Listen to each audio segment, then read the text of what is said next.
Hi friends, मी गौरी भालेकर. तर तुमचं स्वागत आहे माझ्या आजच्या यूट्यूब चॅनलमध्ये. तर मी आज कटोरी ब्लाऊजला अस्तर कसे जोडायचे आणि कटोरीला टक्स परफेक्ट कसा मारायचा, त्यामुळे आपलं कटोरी ब्लाऊज एकदम परफेक्ट बसेल, तर या व्हिडिओमध्ये मी तुम्हाला सांगणार आहे. तर तुम्ही हा व्हिडिओ शेवटपर्यंत पहा आणि आपल्या चॅनलला सबस्क्राईब करा. तर अशा पद्धतीने मी इथे कटोरी पार्ट, क्रॉस पट्टी आणि साईड पार्ट हे 3 पार्ट मी कट करून घेतले आहे. त्यानंतर आपण सुरुवातीला आधी क्रॉस पट्टी जॉईंट करून घेणार आहे. तर क्रॉस पट्टी जॉईंट करून घेत असताना ब्लाऊज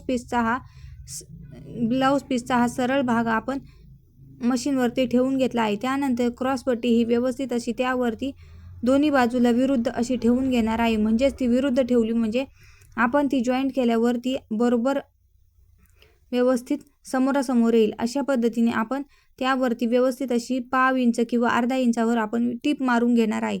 आपण कटिंग करताना जितकं मार्जिन घेतलं होतं त्या मार्जिनमध्ये आपण व्यवस्थित अशी त्यामध्ये शिलाई देऊन घेणार आहे. खूप जास्त पण मार्जिन ठेवणार नाही, कारण की आपली कटोरी ब्लाऊजला पुढच्या बाजूने कमी पडेल. अशा पद्धतीने मी पाव किंवा अर्ध्या इंचाने टिप मारून घेत असते.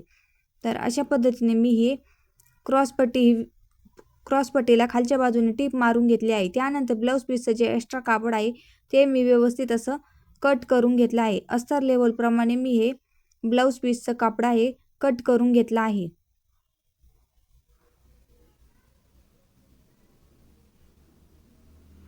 अशा पद्धतीने आपली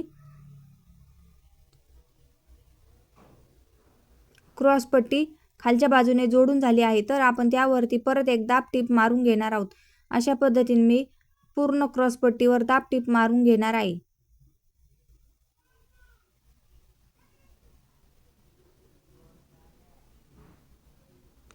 तर अशा पद्धतीने मी दुसऱ्या पण क्रॉस पट्टीवर व्यवस्थित अशी दाब टीप मारून घेणार आहे. दाब टीप मारल्यामुळे ते आपलं ब्लाऊज पीस आणि कापड हे उसवलं जाणार नाही. तर अशा पद्धतीने आपली क्रॉस पट्टी ही व्यवस्थित अशी समोरासमोर जोडून झाली आहे. त्यानंतर आपण कटोरी जोडून घेणार आहोत. तर कटोरी आपण ही व्यवस्थित अशी कट करून घेतली आहे. त्यानंतर जे ब्लाऊज पीसचं कापड आहे ते व्यवस्थित असं उलट्या बाजूने मशीनवरती ठेवलं आहे. म्हणजे सुईची बाजू ही खालच्या बाजूने गेली आहे आणि उलटी बाजूवर आपण अस्तर जोडून घेणार आहोत.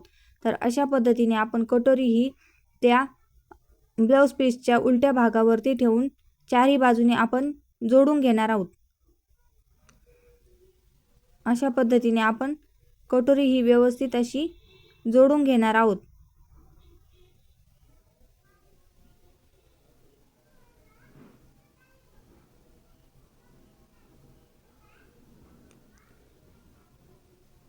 तर अशा पद्धतीने आपली कटोरी ही व्यवस्थित जोडून झाली आहे.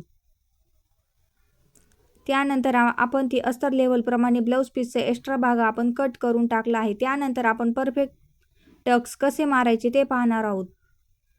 तर अशा पद्धतीने मी कटोरी व्यवस्थित सेंटरला ठेवून फोल्ड करून घेतली आहे. त्यानंतर मी खालच्या बाजूने 1.5 इंच मार्किंग करून घेतलं आहे आणि वरच्या उभ्या रेषेत मी 2.25 इंच असं मार्जिन खडूने आखून घेतलं आहे. त्यानंतर मी त्या लाईनवर व्यवस्थित असा टक्स मारून घेणार आहे.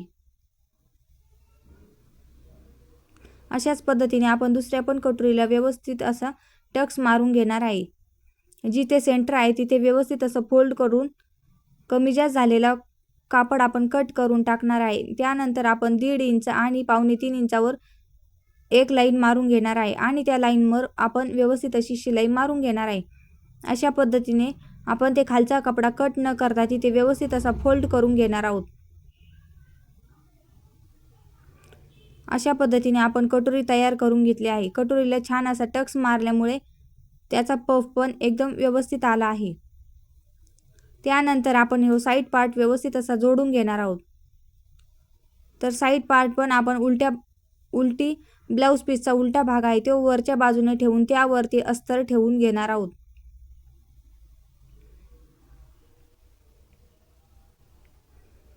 तर अशा पद्धतीने आपण साईड पार्ट हा व्यवस्थित असा समोरासमोर ठेवून घेत असतो, म्हणजे दोन्ही पार्ट हे एकाच बाजूचे होत नाही.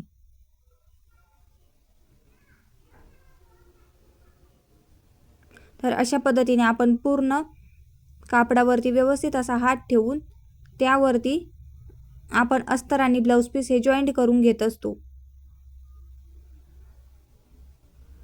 तर अशाच पद्धतीने आपण दुसरा पण पार्ट व्यवस्थित असं जॉईंट करून घेणार आहोत.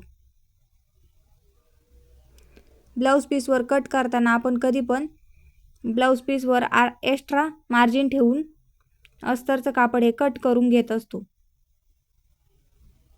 तर अशा पद्धतीने आपण अस्तर लेवल प्रमाणे राहिलेलं ब्लाऊज पीसचा पार्ट हा एक्स्ट्रा कट करून टाकणार आहोत.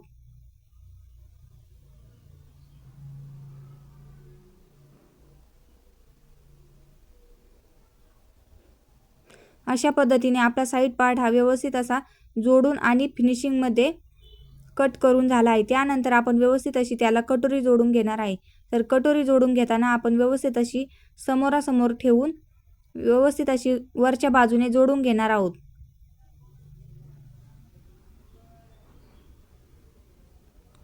तर अशा पद्धतीने आपण कटोरी ही व्यवस्थित अशी हळूहळू त्यावरती टीप मारून घेणार आहे. आपल्या कटोरीचा जो गोलाकार भाग आहे तो व्यवस्थित असा साईड पार्टच्या गोलाकार भागावरती ठेवून आपण हळूहळू त्यावरती टीप मारून घेणार आहोत. आणि एक टीप मारून झाली की आपण त्यावरती डबल टीप मारून घेणार आहे, म्हणजे आपलं ब्लाऊज हे उसवलं जाणार नाही. तर अशा पद्धतीने आपण साईड पार्टला कटोरी जोडून झालेली आहे आणि खालच्या बाजूने थोडंफार कमी जास्त झालेलं आहे, त्याला आपण व्यवस्थित असा गोल आकार देऊन कट करून घेणार आहोत. तर अशा पद्धतीने आपल्या साईड पार्टला कटोरी जोडून झाली आहे. व्यवस्थित अशी फिनिशिंगमध्ये टक्स मारून पॉप पण क्रिएट झाला आहे.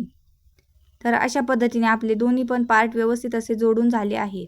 तर त्यानंतर आपण व्यवस्थित अशी क्रॉस पट्टी जोडून घेणार आहोत. तर क्रॉस पट्टी ही आपण खालच्या बाजूने ठेवून व्यवस्थित अशी त्यावरती अर्धा किंवा पाव इंचावरती टीप मारून घेणार आहे.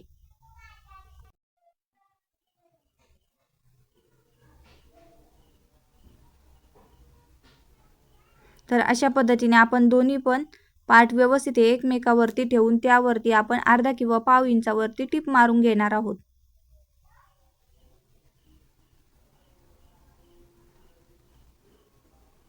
तर अशा पद्धतीने आपण व्यवस्थित अशी फिनिशिंगमध्ये क्रॉस पट्टी पण जोडून घेतली आहे. त्यानंतर आपण त्यावरती परत एक टीप मारून घेणार आहे, म्हणजे ही क्रॉस पट्टी आतल्या बाजूने त्याची शिलाई जाईल.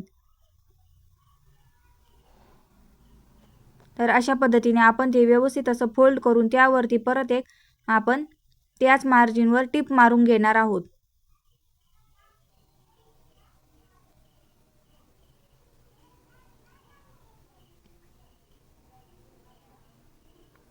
तर अशा पद्धतीने आपण क्रॉस पट्टी जोडली की आपले दोरे पण बाहेर निघत नाही आणि जो जॉईंट भाग आहे तो आतल्या बाजूने जातो. तर अशा पद्धतीने आपण कटोरी ब्लाऊजची शिलाई करून घेत असतो. ही पद्धत तुम्हाला कशी वाटली नक्की सांगा आणि आपल्या चॅनलला लाईक, शेअर, सबस्क्राईब करा. भेटूया नेक्स्ट व्हिडिओमध्ये.